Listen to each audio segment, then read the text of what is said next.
وقت برا تھا گزر گیا خاموشی سے، مگر جو اپنے تھے وہ اتر گئے دل سے۔ مشکلیں تو گزر گئی صبر کے ساتھ، مگر ہم بھی پہچان گئے جھوٹے رشتوں کے ساتھ۔ وقت برا تھا گزر گیا زخم بھی بھر جائے گا، لیکن برے وقت نے مجھے جو سکھایا ہے وہ ہمیشہ سبق بن کر میرے دل میں رہ جائے گا۔ Am I right or not؟ برے وقت کے ساتھ کیسے فائٹ کیا جائے؟ جیسے کہ آپ جانتے ہیں کہ برے وقت میں بہت لوگ ایسے ہوتے ہیں جو سوسائڈ کر لیتے ہیں، لیکن اگر وہ یہ جان لے کہ برے وقت کو کیسے سنبھالا جائے تو وہ انشاءاللہ زندگی میں کبھی بھی مایوس نہیں ہوگا۔ سے انشاءاللہ پہلی بات یہ ہے، زندگی میں تمہاری جو بھی سچویشن آئے ہمیشہ اس سچویشن کو انجوائے کرو، کیونکہ زندگی میں کوئی بھی وقت پرماننٹ نہیں ہے۔ اچھا وقت بھی گزر جائے گا، برا وقت بھی گزر جائے گا۔ زندگی چاہے جیسے بھی ہو گزر جاتی ہے، چاہے شادی کی پہلی رات ہو وہ بھی گزر جاتی ہے، اور ایک مجرم کا پھانسی کا رات ہو وہ بھی گزر جاتی ہے۔ رات ہمیشہ گزر ہی جاتی ہے۔ تو جو بھی زندگی میں حالات ہے اس کو انجوائے کرو، اس لیے انجوائے کرو کہ کوئی بھی حالت ہمیشہ نہیں رہتا۔ ایک اردو شعر مجھے یاد آ گیا، میں جسٹ کوٹ کرنا چاہتا ہوں کہ وقت برا تھا گزر گیا خاموشی سے، مگر جو اپنے تھے وہ اتر گئے دل سے۔ مشکلیں تو گزر گئی صبر کے ساتھ، مگر ہم بھی پہچان گئے جھوٹے رشتوں کے ساتھ۔ وقت برا تھا گزر گیا زخم بھی بھر جائے گا، لیکن برے وقت نے مجھے جو سکھایا ہے وہ ہمیشہ سبق بن کر میرے دل میں رہ جائے گا۔ Am I right or not؟ اور ایک اردو شعر مجھے یاد آ گیا، میں آپ کو بولنا چاہتا ہوں۔ گرنا بھی ضروری ہے، اوقات کا پتہ چلتا ہے، بڑھتے ہیں جب ہاتھ اٹھانے کو تب جا کر اپنوں کا پتہ چلتا ہے۔ جنہیں غصہ آتا ہے اکثر وہی لوگ سچے ہوتے ہیں، میں نے جھوٹوں کو دن رات مسکراتے ہوئے دیکھا ہے۔ سیکھ رہا ہوں انسانوں کو پڑھنے کا ہنر، کہ سنا ہے چہروں پر کتابوں سے زیادہ لکھا ہوتا ہے۔ Am I right or not؟ جب برا وقت آتا ہے کون اپنا ہے کون پرایا ہے یہ بات کلیئر ہو جاتی ہے۔ دیکھو ہمیشہ یہ ہوتی ہے نا کہ اگر تمہاری کوئی مصیبت ہے تو میں تمہارے لیے کھڑا ہوں، ہمیشہ تمہارے پاس رہوں گا، لیکن جب مصیبت آتی ہے کوئی کال ہی ریسیو نہیں کرتا۔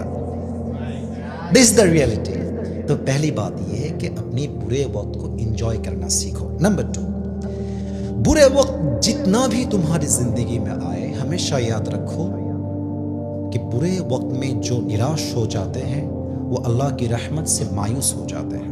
I repeat again، برے وقت سے اگر تم مایوس ہو گئے اس کا مطلب یہ ہے کہ تمہارے دل میں ایمان نہیں ہے جو کہ ہونا چاہیے تھا۔ مجھے ایک کہانی یاد آ گئی ہے، میں شیئر کرنا چاہتا ہوں، اگر کوئی پرابلم تو نہیں ہے نا؟ یہ 2 سال پرانی بات ہے، بہت شارٹ میں بتانا چاہتا ہوں۔ اپنے لوگوں نے تو ڈھاکہ کا نام سنا ہی ہوگا، ہمارا کیپٹل سٹی، ماشاءاللہ راجدھانی ہے ہماری۔ تو مے بی یہ 2 سال یا 3 سال پہلے کی بات ہے، میں جمونا فیوچر کے دائیں طرف ایک کار برانڈ شو روم ہے، وہاں پہ جا کے میں نے ایک ایکسپینسو کار خریدا۔ تو جب میں نے خرید لیا تو میرے دل میں بہت خوشی ہوئی، ماشاءاللہ یار بہت اچھی بات ہے۔ اس سے پہلے بھی میرے پاس بہت ایکسپینسو کار تھا، لیکن یہ میرے لیے اسپیشل تھا کیونکہ اس میں جانا آنا بہت ایزی ہے، ٹھیک ہے۔ تو میں بہت خوش تھا، لیکن 7 دن کے بعد کیا ہوا کہ ہم پروگرام کر کے واپس آ رہے تھے ہوٹل کی طرف۔ آپ کو پتہ ہوگا جیسے کہ ہم چرگھاٹ میں کبھی جائے تو باگھا میں جائے تو گوداگاڑی میں جائے چاپائی میں جائے تو روڈ کبھی ایسا ہوتا ہے کہ نہیں ہوتا ہے؟ روڈ ایسا تھا، لیفٹ لینا تھا پھر جا کے سیدھا لینا تھا۔ اس نے لیفٹ تو کر لیا، سیدھا کرنا بھول گیا۔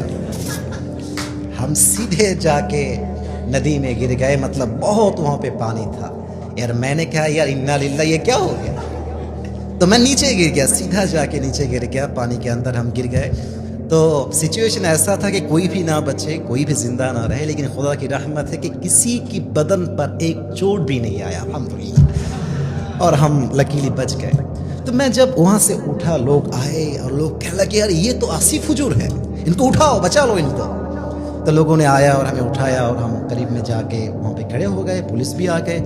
تو میں نے سوچ رہا تھا کہ یار 1 سال کی کمائی 1 سیکنڈ میں برباد ہو گیا، یہ کیا ہو گیا اور کیسے ہو گیا؟ تو یہ میرا افسوس تھا۔ لیکن جب میں نے اللہ کی قرآن پڑھا کہ جو بھی تمہارے ساتھ ہوا ہے اس میں کوئی نہ کوئی بھلائی تھا، تو مجھے اس بات کا احساس ہوا کہ صرف کار ختم ہو گیا ہے لیکن میں تو زندہ ہوں، میں تو ٹھیک ہوں۔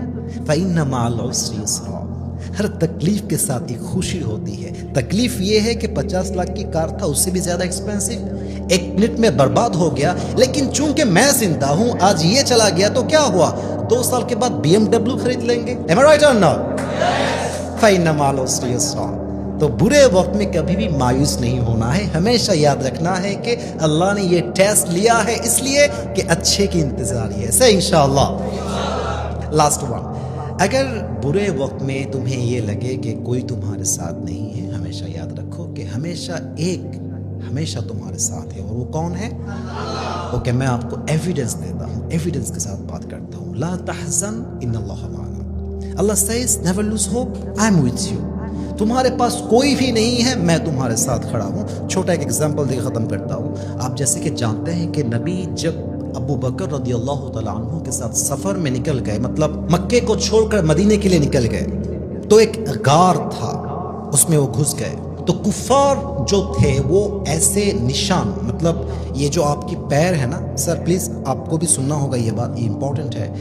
عرب سردار میں ایک لحاظ تھا کہ اس میں جو پیر ہوتی تھی ان کے پاس، پیر کا ایک نشانہ ہوتا تھا، اور وہ نشانہ دیکھ کر بتا سکتا تھا کہ یہ انسان یہاں گیا ہے، یہ انسان یہاں گیا ہے۔ تو ایک انسان ویسے پیر کا نشان دیکھ کر سیدھا جہاں پہ نبی چھپا ہوا تھا اس دروازے کے سامنے آ گیا۔ تو ابو بکر رضی اللہ تعالیٰ عنہ ایسے تڑپنے لگے، تڑپنے لگے کہ یار کیا ہوگا، اگر وہ آ جائے گا تو وہ تو نبی کے قتل کر دیں گے، کیا ہوگا اس وقت۔ تو میرے نبی نے فرمایا ابو بکر ٹینشن مت لو، پریشان مت ہو، تم اور میں یہاں پہ نہیں ہوں، ہمارے ساتھ ایک اور بھی ہے، وہ کون ہے؟ اللہ ہے۔ لا تحزن ان اللہ معنا، اللہ ہمیشہ تمہارے ساتھ ہے، اللہ ہمیشہ تمہارے ساتھ رہے گا۔ تو جو بھی وقت زندگی میں آئے گا، یو جسٹ ہیو ٹو سے الحمدللہ۔ اگر اللہ نے تکلیف دے کر خوش ہے تو میں تکلیف لے کر خوش ہوں، اگر اللہ مجھے خوش دیکھ کر خوش ہے تو میں خوشی رہ کر خوش ہوں۔ جو بھی ہو جائے مجھے بس کہنا ہے الحمدللہ۔ سے پلیز لاؤڈلی سے الحمدللہ، بس الحمدللہ بولو اور موو آن کر جاؤ۔ دیکھو تمہاری زندگی میں اتنی خوشی آئے گی کہ تم سوچ بھی نہیں سکتے۔ Give a big hands for this verse please.